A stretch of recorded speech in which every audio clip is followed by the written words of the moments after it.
कल देश के प्रधानमंत्री नरेंद्र मोदी ने मन की बात की। मन की बात में बिहार की सत्तू और बिहार के जीआई टैग आम जर्दालू की चर्चा खूब हुई। जाहिर थी कि प्रधानमंत्री के मुख से ये बानी सुनकर बिहार के लोग पूरी तरह से गदगद हो गए। जर्दालू आम की उपज भागलपुर में होती है।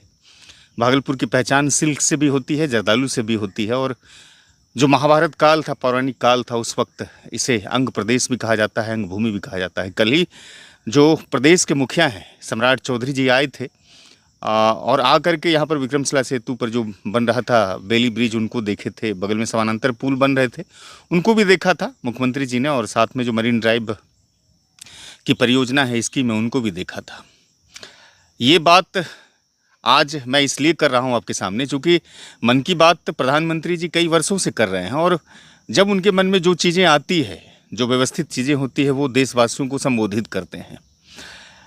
भागलपुर में जर्दालू आम की बराबरी दक्षिण भारत में बैगनपल्ली, नीलम और जो दूसरे आम हैं मलगोवा और तोतापुरी, इन आमों से की है। कुछ नाम प्रधानमंत्री जी ने गिनाए हैं, जिनमें महाराष्ट्र के कोंकण का हापूस, अल्फेंजो, ये नाम वो नाम है आम के श्रेणी में जिनकी पहुंच अंतर्राष्ट्रीय बाजार में है। उसी तरह से जो लंगड़ा आम है, लंगड़ा आम की भी चर्चा हुई। कहा कि जर्दालू आम के विषय में, जर्दालू आम को आप दूर से पहचान सकते हैं, उसकी खुशबू आपको आकर्षित करती है, आपको अपनी तरफ खींचती है।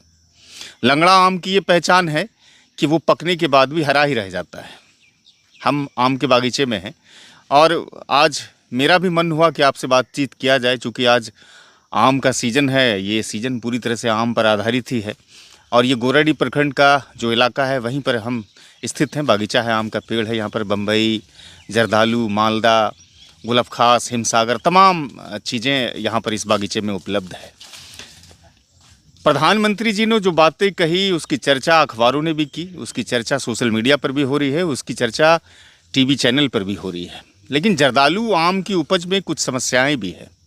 जर्दालू आम की उपज में ये समस्याएं हैं कि अभी जो मैं बागीचा के जो मालिक हैं उनसे बातचीत कर रहा था, तो इन्होंने कहा कि हम लोग व्यापारी को 40 रुपये किलो दे रहे हैं प्रति किलो, और अंतर्राष्ट्रीय बाज़ार में या फिर राष्ट्रीय बाज़ार में जर्दालू की कीमत क्या है।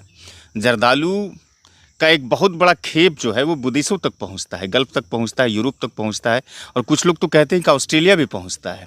लेकिन किसान इसको महज 40 रुपये 42 रुपये में यहाँ से बेच देते हैं, और उसके बाद फिर वो 200-250 रुपये किलो भी बेचा जाता है। अभी 2 दिन से लगातार प्रधानमंत्री, मुख्यमंत्री, देश के अलग अलग माननीय मंत्रियों को, माननीय लोगों को भेजा जा रहा है। ये आम की खेप हर साल भेजी जाती है, उसी की तैयारी भी चल रही है। अब चूँकि आम का मौसम है, इसलिए आम के मौसम में आम के स्वाद को जिस तरह से आप चखते हैं, तो हमने ये भी सोचा कि आम के किसानों की हालत को भी बताई जाए। इस मर्तबा आंधी, चक्रवात, तूफान से जो आम खरीदते थे, जो बागीचा के मालिक थे या फिर जो किसान आम की खेती करते थे, उनकी हालत खस्ता है। आम के पेड़ धाराशायी हो गए। बिहार एग्रीकल्चर यूनिवर्सिटी में भी बहुत तबाही हुई, बहुत नुकसान हुई है। ये नुकसान उनके सीधे पॉकेट पर पड़ा है। उनकी जो आर्थिक स्रोत थी, जहाँ से वो आम के कारोबार से 2-4 पैसे कमाते थे, उनके ऊपर वो पड़ी है। और वो पड़ने के कारण से ज़्यादातर जो बागीचा मालिक हैं या फिर जो आम को कारोबारी हैं, वो नुकसान में चले गए हैं। इस बार ये अनुमान था कि आम की फसलें गदगद होगी, बहुत ज़्यादा होगी, लेकिन हुआ ठीक इसके विपरीत। पहले तो मंजर नहीं लगा, मंजर कुछ लगा भी तो वो जलन हो गया, वो जल करके ख़त्म हो गया। और जो मंजर कुछ बचे हुए थे, वो जब टिकोला में तब्दील हुआ, कैरी में तब्दील हुआ, तो आंधी और तूफान ने उसको अपनी आगोश में समेट लिया। तो ये स्थितियां हैं।